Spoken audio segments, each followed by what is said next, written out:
Welcome back to Warheads. Yeah. Hey, everybody. Hey, what's the topic, Joe? Saving our girls. We saving our girls. All right, From so who, let's. Joe? Well, it's this trans movement going on out here. So I pulled up this article from USA Today, written by Bianca Stanchu. And it says transgender athletes don't belong in girls' sports. Let my daughter compete fairly. And she goes on to say in the article, over the past few years, athletes, coaches, and parents have been watching in disbelief as girls are being replaced on the winner's podium by boys who identify as girls at all levels of competition. It's what prompted Idaho to enact a law to protect female athletes from having their dreams of success on the field taken from them by male competitors. And it's what's prompted the U.S. Department of Education's Office for Civil Rights to conclude that my home state, Connecticut, is in violation of federal law. So what's going on out here is we have all these men who identify as women, as per the Lindsay topic we were talking about, who are competing in sports. And I just wanted to get y'all's take on this because I think this is ridiculous. I have my own viewpoint on this, but I want y'all to go in. Y'all warheads, do what you gotta do. Ooh, Who shoot? man. Who Me? shoot? Shoot. Yeah, you want to go? Ooh, boy, shoot. No. Well, I'll say this. Who- I'll say this. who- Because what? there were two transgender men turned women by the names of Terry Miller and Andrea Yearwood. Yeah. And they were Okay. competing in track and field events, and Oh. they was just taking everybody out, 1 and 2. Yeah. So, but see, these they would have to be just exceptional people. You know, they would have been exceptional women, I suppose, in their former lives, and just But they're made a not change women. over. I guess. You They're know what not I mean? women. I mean, they identify as women, but they were born like you, me, Silk, all the other homies we know. Oh yeah. No, see, no, and that's why I got it crossed up. I'm thinking the other way around. So yeah, if we're talking men who have made this transition over and then go and compete against women, I just think that is unsavory, if you will, and that's just probably the least of the words that I could think of. And before I continue, I just want to say that we're not making any disparaging comments about transgenders at all. This is what we're speaking of is just the imbalance and the unfairness that comes with these specific people competing in women's sports. And I could think of one example in particular. There's a guy who has turned into a female, who's a transgender, named Fallon Fox. And this is a MMA fighter, or a retired MMA fighter, excuse me. But this person competed against women, and on a couple of occasions has like incredibly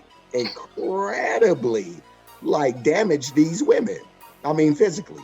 You know, like one just cracked their skull wide open, you know, in one instance. But yeah, and I know that that we were all speaking earlier about the one instance where one of the opponents of this person actually spoke to the power that this person possessed, and how that she's never faced that type of power, which would is kind of a duh moment for all of us, because you're actually going against what is Man. the fucking physical psychology of a man. But yeah, it's just crazy to think of, and like I said, just unsavory, because not because it's a transgender person, but because you know that there's an imbalance in this competition. Like your physicality against their physicality is much different. And as much as we speak to the outcry of equality and how there's a lot of people, men and women, who speak to wanting equality and a balance, but when you talk about physical competition, you kind of got to throw that all out the door, and really men and women should be competing in two different ways. I actually have the quote from the fighter you're talking about. Her name is Tamika Brents. And she said, "I fought a lot of women and have never felt the strength that I felt in a fight as I did that night. I can't answer whether it's because she was born a man or not, because I'm not a doctor. Like that really means anything." Like that's necessary. Right. She says, "I can only say I've never felt so overpowered ever in my life, and I am an abnormally strong female in my own right. I still disagree with Fox fighting. Any other job or career, I say have a go at it. But when it comes to combat sports, I just think it's unfair." I guess she sounds like the woman who wrote the USA Today article. I don't know. What you got, Silky? Okay, let me start off by saying this. The opinions that I'm going to state has nothing to do with anyone identifying as anything. I feel everyone should have the freedom to identify with whatever they want to identify with. Thus saying you're so, a lesbian, so I'm about to tell them I identify as a lesbian. I am a married lesbian. You know what I'm saying? That's how I identify. But let me state crazy as this. hell. Let me state this. Let me state this, man.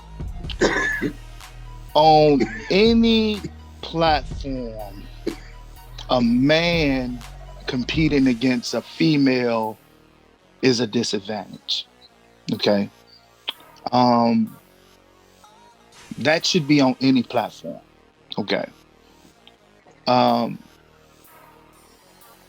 I think that these athletes are subpar athletes that could not compete in an all-male sport. I'm not saying that that's the reason why they made their transition as such to become a woman to dominate a female sport, because they know biologically they have the advantage, because they have a male built body which has been fed with testosterone for as many years as they've been until they start taking estrogen pills. I don't think it's fair, because these women are competing against other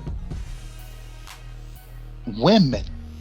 You know what I'm saying? Now, what I think would be fair is if that man, that transgender female ran against men and be the first transgender female to beat a man. I think that's fair. And I think that's the lane that they should put them in. It can be a mixed male, it can be a mixed race. You know what I'm saying? For the male category.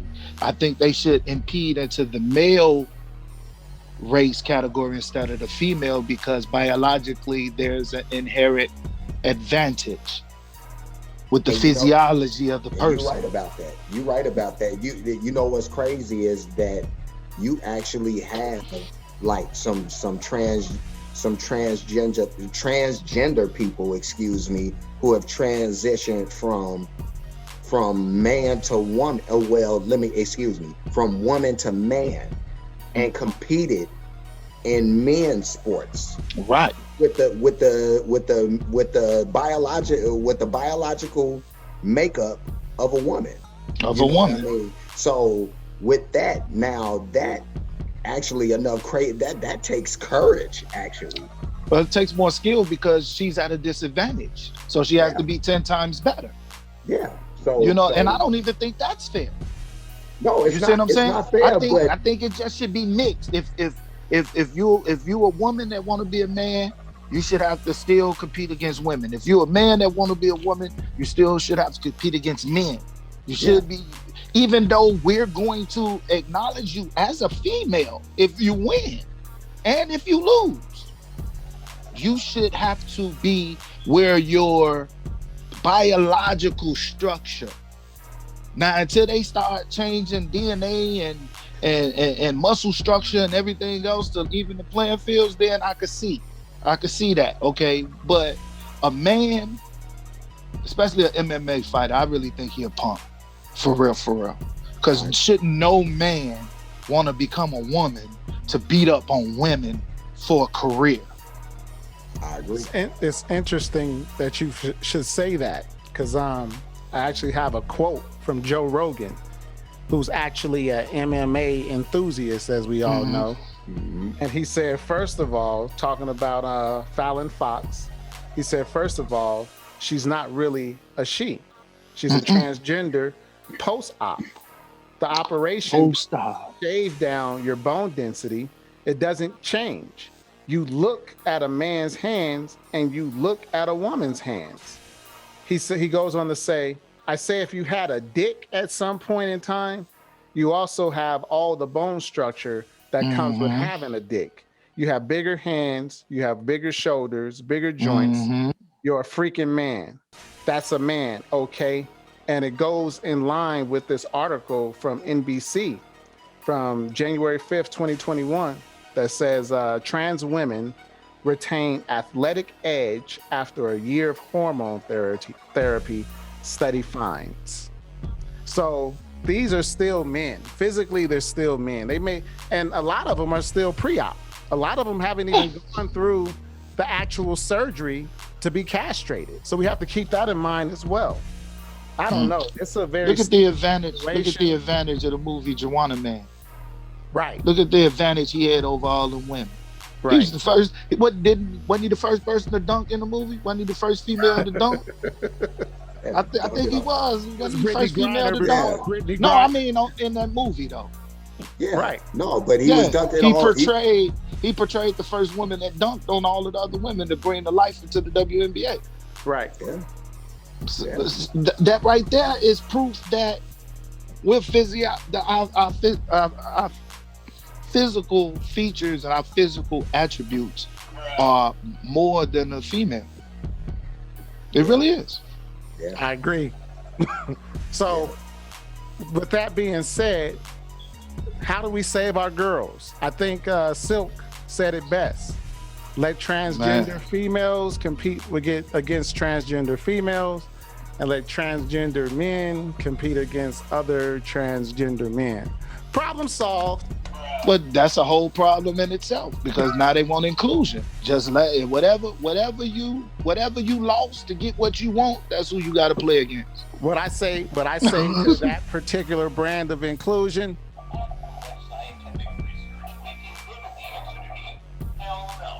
Hell no. And I think we all in agreement with that. Absolutely.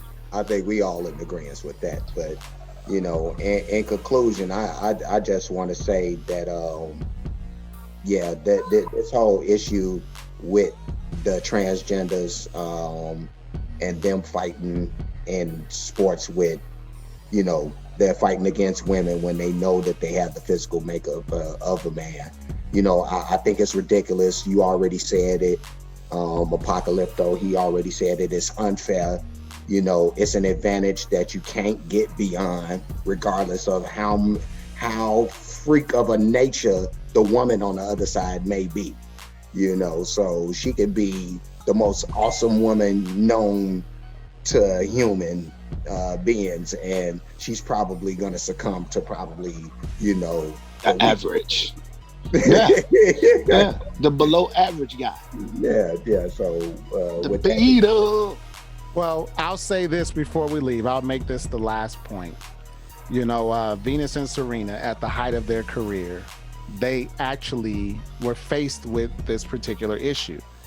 When they were winning their Grand Slam titles and whatnot, they both actually competed against a man.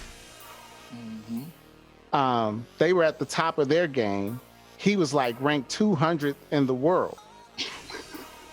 And they both still lost to this guy. And so that just is a testament. We know how good Venus and Serena are. Number one. And Number two. were, I should say, because this was when they were winning Grand Slams left and right. But they still lost to the number 200 ranked male athlete in the world.